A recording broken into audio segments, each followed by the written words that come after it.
Bonjour, voici le podcast pour comprendre et maîtriser l'assurance vie proposé par MAF.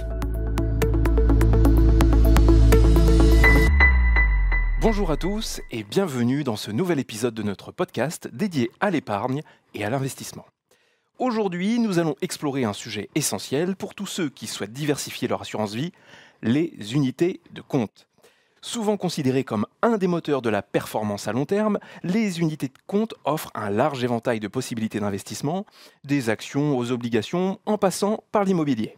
Contrairement aux fonds en euros, elles permettent d'accéder à des marchés plus dynamiques, mais comportent également des risques. Alors, comment bien choisir ces unités de compte?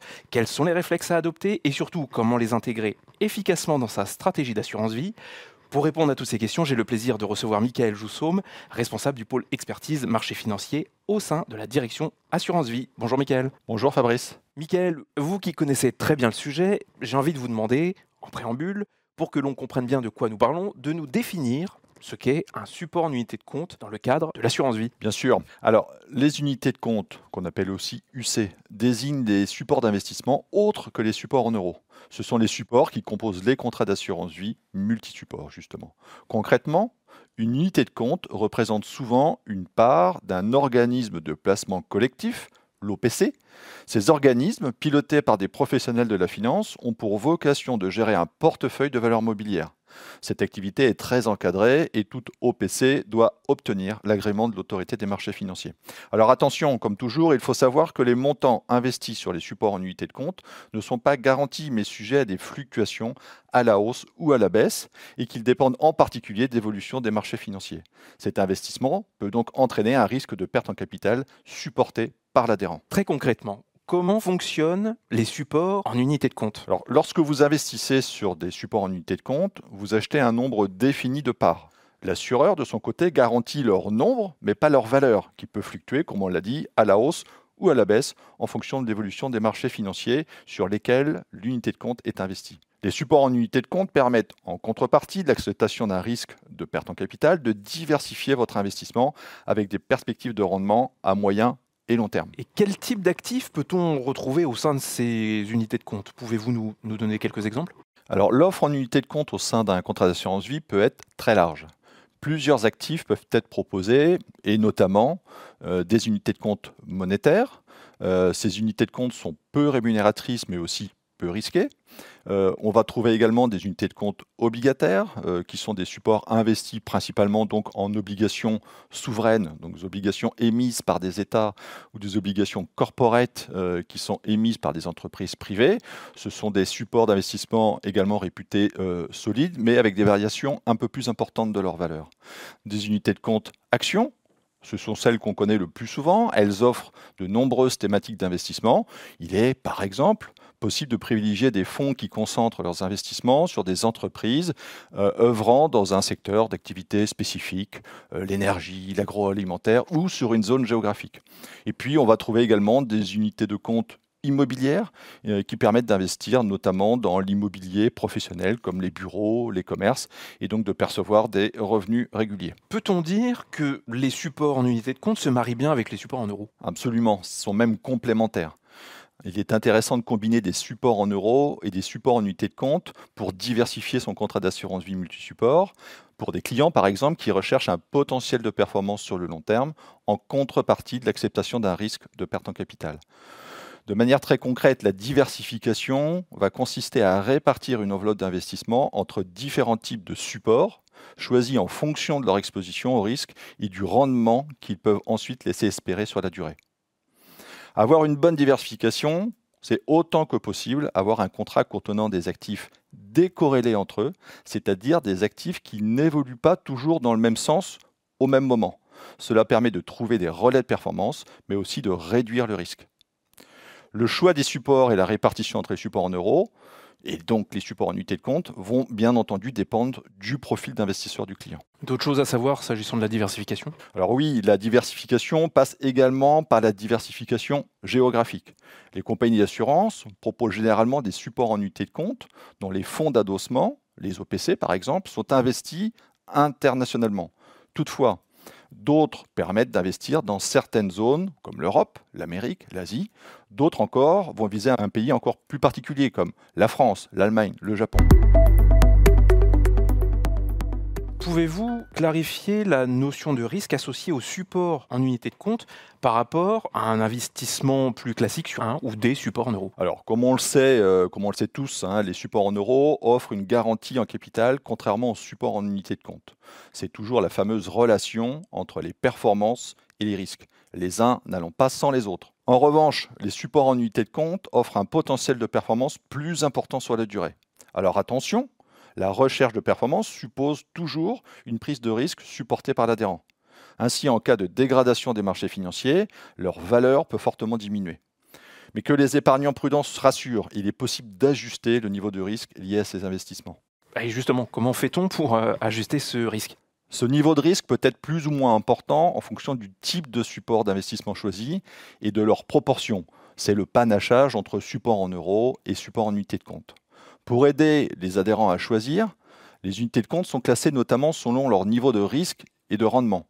Une notation faite sur une échelle de 1 à 7, 1 étant le moins risqué et 7 le plus risqué. Cette échelle de risque et de rendement, qu'il est possible de retrouver dans certains documents réglementaires, comme ce qu'on appelle le document d'information clé, mais aussi souvent dans le reporting mensuel qui est fourni. Ces documents sont émis par la société de gestion ou la compagnie d'assurance et ils sont basés sur la volatilité des performances passées hebdomadaires de l'unité de compte et sur la solidité de l'entreprise qui le propose. Attention, comme toujours, les performances passées ne présument en rien des performances futures. Comme vous nous l'avez mentionné, il existe tout un panel de supports en unité de compte.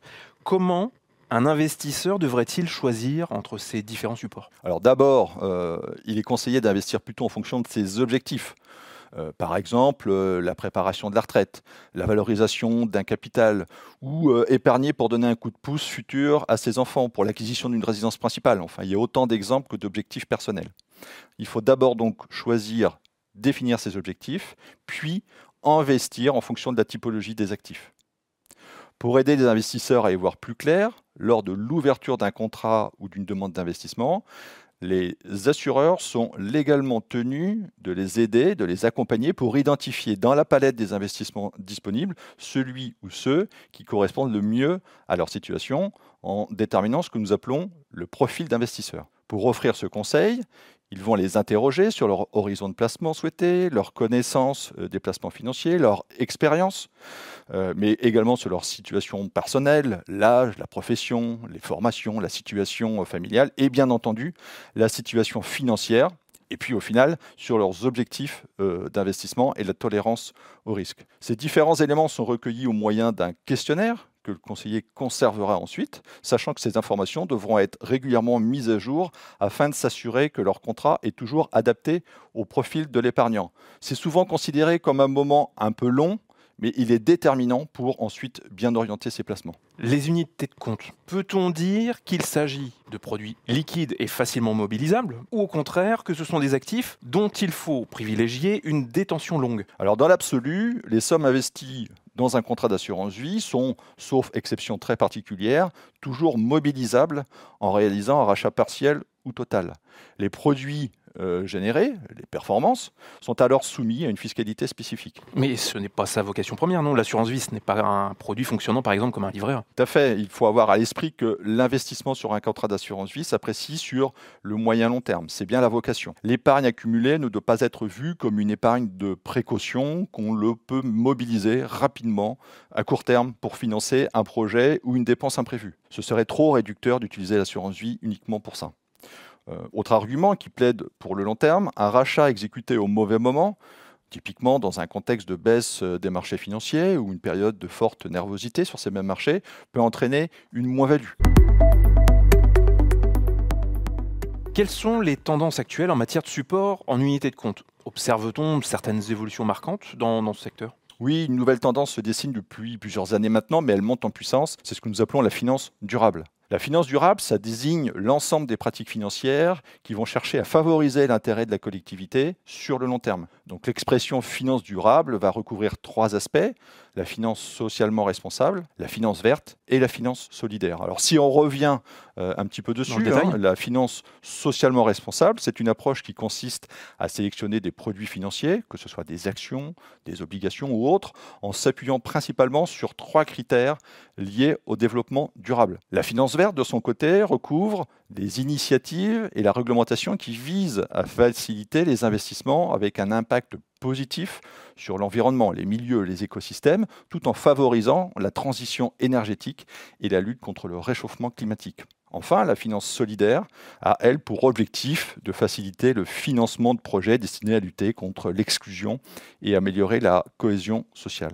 Ces 3 formes de finance durable ont été officialisées en France par 3 labels d'État. Le label ISR, investissement socialement responsable, le label Greenfin, la finance verte, et le label Finansol, la finance solidaire. Vous pouvez trouver toutes les informations liées aux conditions d'obtention de ces labels sur leur site officiel. D'ailleurs, Mickaël, je rebondis sur ce que vous venez de dire. Pour nos auditeurs qui souhaitent en savoir davantage sur la finance durable, nous les invitons simplement à écouter le podcast intitulé « Investir durablement ». Je referme la parenthèse. Poursuivons, Mickaël. Vous avez peut-être une autre tendance à nous partager ? Oui, absolument. Ce que l'on observe également, c'est que les épargnants sont particulièrement intéressés actuellement par ce que nous appelons les supports à formule. Les supports à formule. Là encore, vous pouvez nous expliquer de quoi il s'agit ? Appelé également produit structuré, un support à formule est un support d'investissement dont la durée est connue à l'avance. 4 ans, 6 ans ou 8 ans, et qui est généralement constitué de 2 composantes, 2 briques essentielles. La première, c'est une composante obligataire, qui vient le plus souvent assurer une protection du capital, une garantie, et une autre brique qui est une composante dite optionnelle qui va, elle, reposer sur une hypothèse de rendement liée à l'évolution d'un indice boursier, d'un panier d'actions, ce que nous appelons le sous-jacent. À l'arrivée de l'échéance qui a été déterminée à l'origine, la valeur de remboursement du fonds sera déterminée en fonction de la performance réalisée par ce sous-jacent. Comme tous les supports d'investissement, évidemment, ces supports présentent aussi une part de risque. Plus globalement, le contrat d'assurance vie multi-support est à conseiller à tout type d'investisseur ou faut-il avoir déjà un peu d'expérience en matière financière ? Pas nécessairement. Tout le monde peut accéder à ces différents supports d'investissement en tenant compte, et c'est important, d'abord de son profil d'investisseur. Pour les non-initiés, il est préférable de connaître ou de reconnaître soi-même que l'on n'a pas les compétences pour intervenir seul sur les marchés financiers. C'est d'ailleurs la raison pour laquelle des conseillers financiers se tiennent à la disposition des assurés pour les aiguiller sur les différents supports et les accompagner dans le temps. Il faut également se dire qu'en franchissant le pas, il est possible d'acquérir de l'expérience graduellement et de monter en compétences. Le tout est d'oser se lancer en ayant conscience de ses limites et des risques. Et nous essaierons de suivre votre conseil de franchir le pas. Mickaël, nous arrivons au terme de notre podcast. Merci de nous avoir prodigué quelques conseils en la matière. Merci à vous. Quant à moi, je vous donne rendez-vous prochainement pour un nouvel épisode de notre podcast. À bientôt. À bientôt.